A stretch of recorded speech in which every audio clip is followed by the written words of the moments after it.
It was the first night of Hanukkah. Herschel of Ostropol was walking down the road. He was tired and hungry. Nevertheless, his step was light. Soon he would reach the next village, where bright candles, merry songs, and platters piled high with tasty potato latkes awaited him. But when he arrived, the village was silent and dark. Not a single Hanukkah candle could be seen. "Isn't tonight the first night of Hanukkah?" Herschel asked the villagers. "We don't have Hanukkah, Herschel," one of them answered sadly. "No Hanukkah? How can that be?" "It's because of the goblins. They haunt the old shul at the top of the hill. They hate Hanukkah. Whenever we try to light a menorah, the goblins blow out our candles. They break our dreidels. They throw our potato latkes on the floor. Those wicked goblins make our lives miserable all year long, but on Hanukkah it's really bad." Herschel knew he must help the village people. "I'm not afraid of goblins," he said. "Tell me how to get rid of them." "It's not as easy as you think," the rabbi warned. "You must spend 8 nights in the old synagogue. The Hanukkah candles must be lit each night. On the eighth night, the king of the goblins must light them himself. That is the only way to break their power." "I'm not afraid, Rabbi," Herschel said. "If I can't outwit a few goblins, then my name isn't Herschel of Ostropol." The villagers wished Herschel good luck. They had no potato latkes to give him, so they packed several hard-boiled eggs for him to eat, along with a big jar of pickles. The rabbi gave Herschel a brass menorah, a package of candles, and a box of matches. Then the villagers said goodbye. Nobody expected to see Herschel again. It was long past sundown by the time Herschel climbed to the top of the hill where the old synagogue stood. The crumbling building was gloomy and dark, and rusty hinges squealed as Herschel opened the door. Herschel shuddered. Well could he believe that goblins lived here. He put 2 candles in the menorah and set it on the windowsill. He struck a match and lit the shamash candle. He said the brachas and was about to light the other candle when he heard a voice. Hey, what are you doing? Herschel turned around. Here was a goblin no bigger than a horsefly, with a long pointy tail and 2 little bat wings hovering in the air. "I'm lighting the Hanukkah candles," Herschel said. "Tonight is the first night of Hanukkah." Oh, no, it's not. We don't allow Hanukkah. Not around here. "Is that so?" said Herschel. "Who's going to stop me? A little pipsqueak like you?" I may be little, but I'm strong, said the goblin. "Really? Can you crush rocks in your hand?" asked Herschel. The goblin laughed. Crush rocks? You're joking. Nobody's that strong. "I am. Watch." Herschel took a hard-boiled egg from his pocket and squeezed it until the yolk and the white ran through his fingers. "That's how hard I'm going to squeeze you if you try to stop me from lighting the Hanukkah candles." The little goblin's eyes opened wide. Since in the dim light the egg looked exactly like a rock, the little goblin shook with fear. You leave me alone, he squeaked. "Gladly," said Herschel, "if you let me light my candles in peace." All right, said the goblin. one night won't make a difference, but you better not be here tomorrow. Big scary goblins are coming, much bigger than I. If they catch you lighting the Hanukkah candles, you'll be sorry. "We'll see about that," Herschel said to himself. He lit the first candle. On the second night, another goblin appeared. This one was big and fat and waddled like a goose. Herschel was finishing his dinner of pickles and hard-boiled eggs. "Have some pickles," he said to the goblin. Pickles? "Here, catch one." Herschel tossed him a sour pickle. The goblin caught it in his mouth and swallowed it. Pickles are good. "Do you like them? I have plenty in this jar. Take all you want." The greedy goblin grabbed as many pickles as his claws could hold, but when he tried to pull his fist out of the jar, he couldn't. I'm stuck, The goblin shouted. you put a spell on the jar to hold me fast. "That's right," Herschel said, laughing. "It's a very powerful spell. You came here tonight to stop me from lighting Hanukkah candles, so now I'm going to light them while you stand with your hand in the jar and watch. How do you like that?" No, no, the goblin screamed. I hate Hanukkah. "Too bad. You'll have to get used to it." Herschel said the brachas and lit the candles slowly. Then he sang all his favorite Hanukkah songs. The goblin wailed and carried on so much that Herschel finally decided to let him go. "Shall I tell you how to break the spell?" Yes, yes, I can't stand it anymore. "Let go of the pickles. Your greed is the only spell holding you prisoner." The goblin let go of the pickles. His hand slipped out of the jar easily.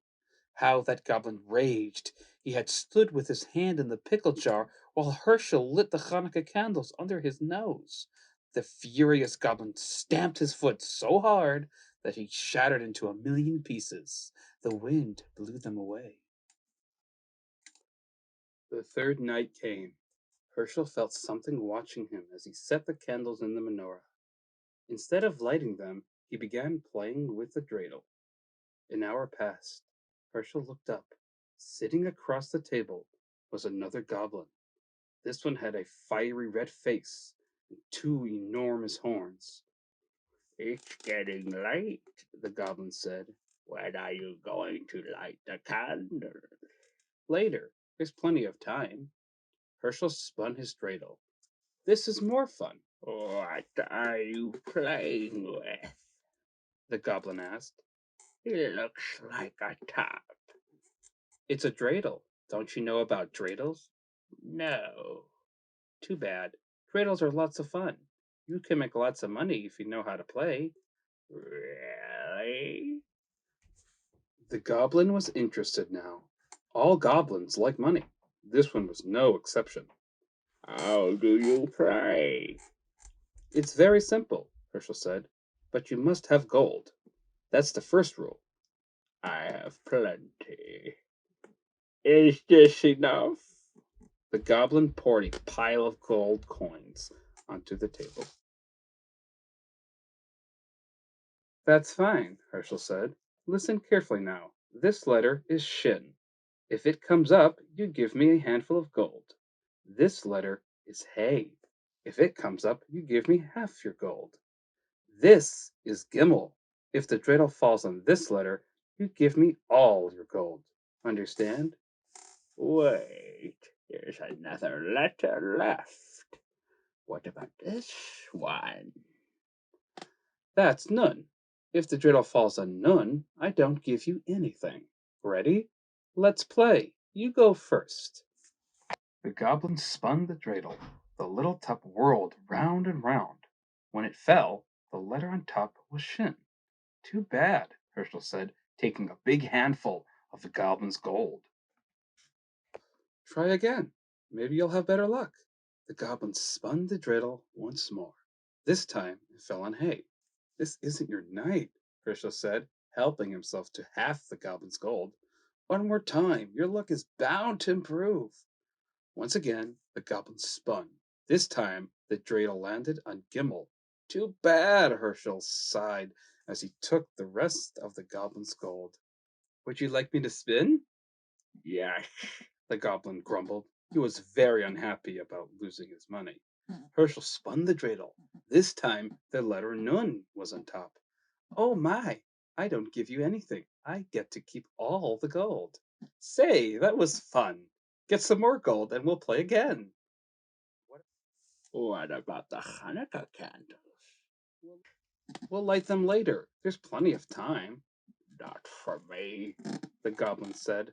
I'm leaving now. I don't like this game, and I don't like Hanukkah, and I don't like you. Don't go, Herschel pleaded. I know lots of games. Stay a while. We'll have fun. Goodbye.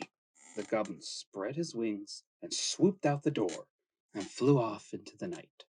Herschel lit the candles all by himself. On the following nights, other goblins came. One had 6 heads, one had 3 eyes. All were terrible and fierce. They all growled and roared and changed themselves into horrible shapes. They tried to stop Herschel from lighting the Hanukkah candles, but Herschel fooled them all. Finally, the seventh night arrived. 8 tiny candles flickered on the windowsill. Herschel sat back to enjoy their light. Where were the goblins? Had they finally given up? Herschel felt very sleepy. His eyes closed. Suddenly, he sat up.